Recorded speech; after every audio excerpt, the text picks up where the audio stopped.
Hello guys, welcome to MATLAB training. So we will see today while loop in MATLAB. So what are the things that we can do in MATLAB for while loop is we will see here. So first of all we will try to understand the syntax of while loop. So what do we do is you have to write down a keyword while and write down here condition and then put your program statements here. And then you end this with int. So this is the while loop syntax. So basically suppose you want to do something like this. While like I is less than 10, k is equal to some I square. Okay, I into I and int. So you have to start this something like I is equal to some 5 or something. So if it sees a condition that I is yes less than 10, it will put k is equal to I square. But the problem with this is it will always be less than 10. So you will never come out from your while loop and it will become infinite while loop. So while using your while loop, you have to take care of this condition that you make sure that your condition terminates at some time. So what you have to do here is you have to write one more line here and that will be like I is equal to some I plus 1. So basically you are going to increase the value of I in each loop so that I becomes 6, 7, 8, 9, 10 and that's how it will go wrong and this will come out from this while loop condition. So let's see how we can do this in MATLAB. So we'll start with while loop. So first we are going to clear the screen, then we'll close all the figures or something which will be available and then we'll clear all the variables that will be defined in our workspace. Now let's see, suppose I have given a value I is equal to 10 and I'm going to give a condition like I is if it is less than 20, then you write down some k is equal to 3 into I.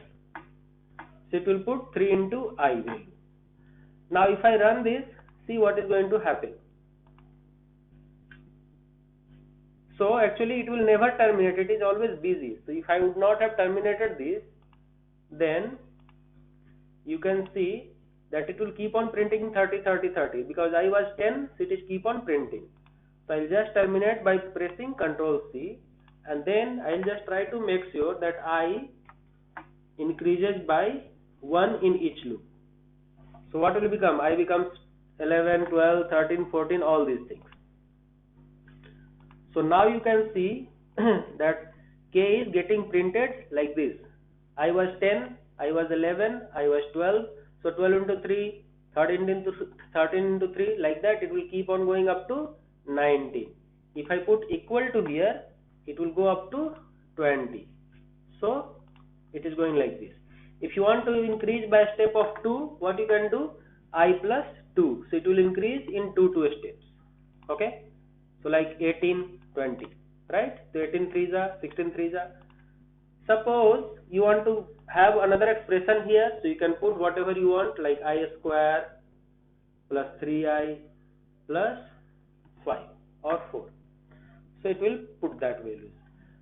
Now this value you are creating here. Now what you want to do is you want to store these values in a array. So what you can do, suppose we have an array P.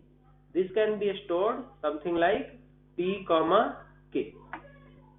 So whatever K is getting created, that will be keep on getting appended in P and I will initialize a array here. P is equal to one empty array.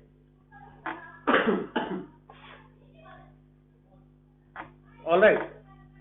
So P is initialized as an empty array and this will keep on getting appended here. So if you see, and I'll just display the value of P.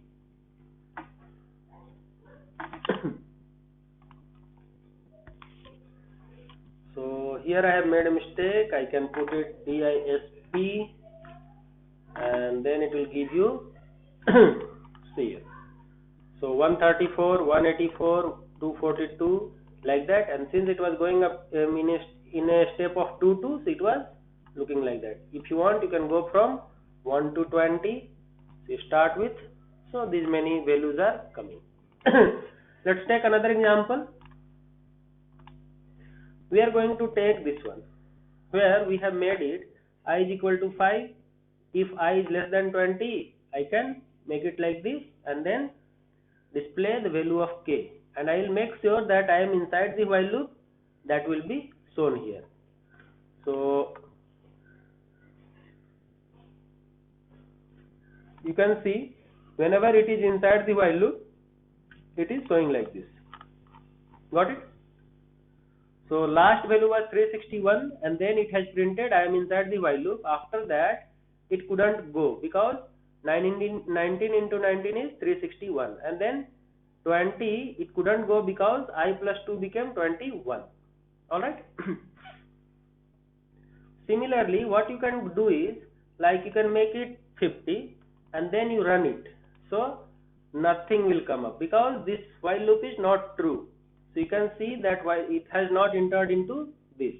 Now if you want, you can keep making like this, that go up to 20. Like if I is more than 20, you keep on printing I square, and if you add I plus 2, then it will keep on going above. So it will always be true. So you, to make it false, you have to decrease it. So I am going to make it something like 50, 48, 46, 44, something like that. It will keep on making and it will print each time.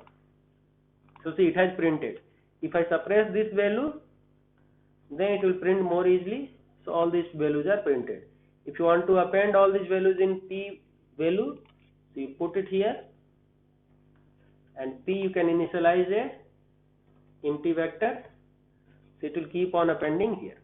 Okay. So if you see, then p will be 15 column values, which will be these values. Okay. Now let's talk about a continuous user input. So what I'm going to do is, we can define, like, till the time user is putting its name, it will keep on happening, otherwise it will come out.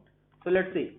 What I am doing is, while true, so you have to give a condition true and you put a variable name, in that you are going to put your name. Okay, and I will be printing what you entered here. So what I can keep doing here is enter your name. So I'll put my name Ajit. So you entered Ajit. Suppose I am putting Steve, it is putting Steve. Suppose I am putting Ram, it is putting Ram. Suppose I am putting 1, 2, 3, 4, it will put 1, 2, 3, 4. So whatever you are putting, it is just taking it. Now what I want to make it, if I don't enter anything, you entered nothing also, it has not mentioned it. So you don't want it to happen like this in the user, right? So what you want to do is, whenever user enters something, you want to check if it is empty. So name variable I will take and I will put it that if it is empty, I will break it so that I can come out from the while loop. So instead of keep on running this one, I can come out from this. So I will just terminate this and then I will run it with is empty. So if it is empty, then I will break it and will not let the user put his name again. So suppose I am putting my name Ajit, then it is putting it. Then suppose it's put like Siv, it's put. Suppose you don't enter anything, it will come out. You entered nothing and it has come out. See, now it is not asking you to enter your name because you have broken the loop. So you can break the loop. Similarly, what we can do is, we'll take another example. Here what I have done is, I am going to put a variable where you are going to put a number, and then b variable which is having a empty array. Okay.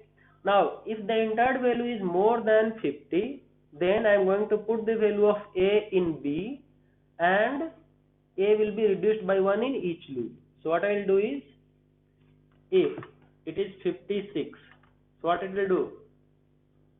It will keep on if you see b, like if you see b, so b is 51. Why it is b 51? Because it has reduced by 1111 until the time it was more than 50, it was assigning the value to b. So it is giving that. Suppose you wanted to store all those values of b, so you could have put p is equal to P comma B, right? And you can initialize a variable P of empty matrix. So P is equal to, and for that case you don't have to initialize any empty matrix B, because B can directly be assigned value of A, because B is just a variable which is going to be assigned. So if you see, like suppose I am going to put 60, so what it will do, 60, 59, 58, like that it will keep on putting, and then P will be having all those values, 60, 59, 58, and B, if you see, the last value only 51 will come up. Suppose you want to reduce by 2 2, so it can reduce by 2 2 also. And the thing is, if you are going to enter a value, suppose less than 20, suppose less than 20, so what will happen? No values will be shown. But the thing is, since you have not cleared the workspace, so P will still show the previous sets. So since it was cleared, yes, I have cleared the workspace all the time, so it has shown empty matrix. Okay, and if you see B, B will be not defined, because B was not even reached. Like since A value what the user entered is 20, which is less than 50, so it cannot enter inside the loop, and B value will not be initialized. If you enter again, like suppose 60, then it will give you all those values and B also. Got it? So this is how you have completed your while loop, and if any question is there, you can always let me know in the comment box. And there are many more things in while loop that we will be discussing next. If there are some questions, you can post to the comments. Thank you very much, guys. Hope you guys like it. And if you have any questions, you can always post in the comment box. Thank you so much. Bye.